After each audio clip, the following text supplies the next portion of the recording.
Hey, Dr. Film here, and yes, I'm qualified to have that name.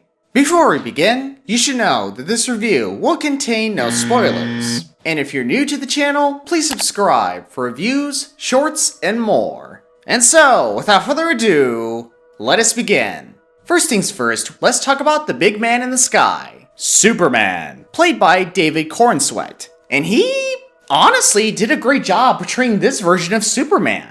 He was charming, funny, and has so much depth and personality. They treat this character like an actual person. Aside from his powers and heritage, he really is just a guy trying to do what is right. That is what makes this character so relatable. As for the supporting cast, every one of them did a great job portraying their characters. From Rachel Brosnahan as Lois Lane, Nathan Fillion as Guy Gardner, Skylar G as Jimmy Olsen, and Eddie Gathegi as Mr. Terrific. Although, there were some supporting characters that came off as a bit one-dimensional. Especially you-know-who.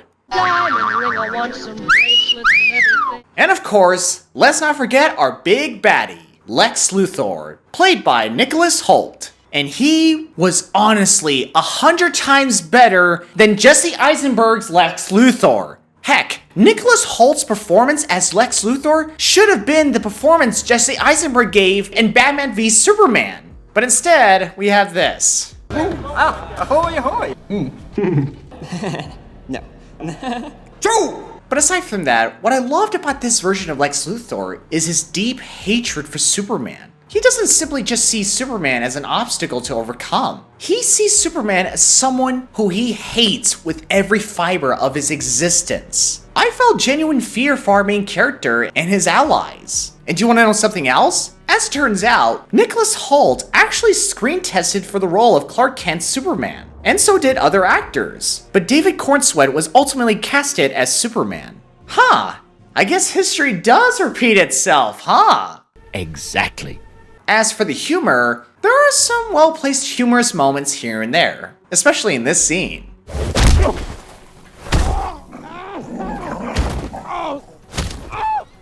Stop. But on the other hand, there are some moments where the humor just doesn't work in this film. I swear, there are so many attempts at making you laugh that it just comes off as awkward at times. Now for the action. The action was fun, exciting, and quite immersive, especially how they direct these action sequences. It's almost like you're fighting alongside with Superman. It's pretty surreal. IMAX is the best way to see a movie like this. Seeing Superman fly, we want as much frame as you possibly can. James is extraordinarily deliberate and really is putting together action unlike any that you've ever seen before. And you gotta give it to the filmmakers for the CGI and visual effects in this film. There were some pretty mesmerizing visuals that will leave your eyes wide open. But there were some moments where the CGI becomes, well, obvious CGI. Like this scene, for instance. I mean, look at the shot. Look at the shot right here. Like, dude, there are sparks going all over your face. You're not even flinching or blinking. I'm surprised he didn't go blind in that scene.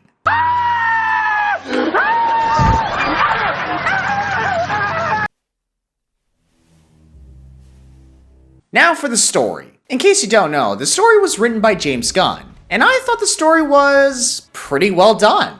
The story was engaging, and I liked how he trusts us to know who Superman is without giving us a proper origin story, which I think was the right call because we don't need to see it. We've seen it 100 times before. It's pretty much like Matt Reeves' Batman. Like, it didn't give us an origin story of Bruce Wayne. We know his backstory, we know what he's been through, and we still find ourselves immersed in that story. Very well. I have to admit, I do have a couple of nitpicks with this story. Number one, the theme about being human and such was a bit on the nose if you ask me. I mean, I get what they were trying to go for, and I thought it was really genuine and heartfelt, but I felt like they didn't do it subtly. It was like one of those in-your-face kind of moments. And two, as much as I loved how the story thrusts you into this new established world, it does leave you with a ton of questions in mind. For instance, and I'm not going to spoil anything, but there's a scene where Lex Luthor takes Superman to this secret site where no one can find him, and you're just left wondering, how the heck could he have done this without anyone noticing at all? I mean, I know he's been going after Superman for a couple of years, but what I saw was just... what? Whoa. Overall, my friends, I thought this movie was pretty great, but not exactly perfect.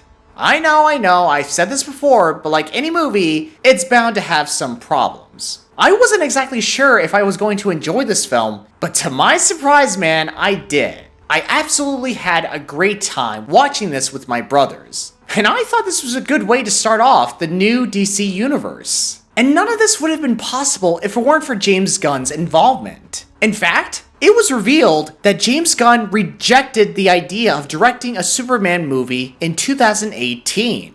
What? What? What?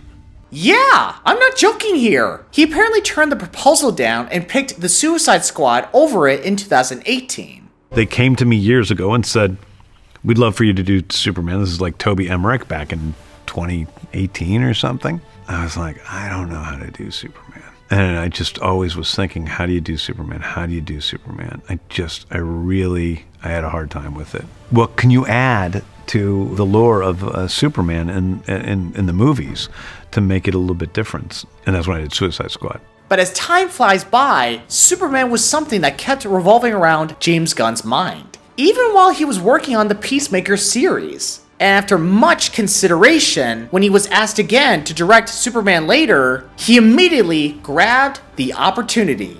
Wow, man, what a story. So what did you think about this film? Did you love it? Did you hate it? Let me know how you feel in the comment section below.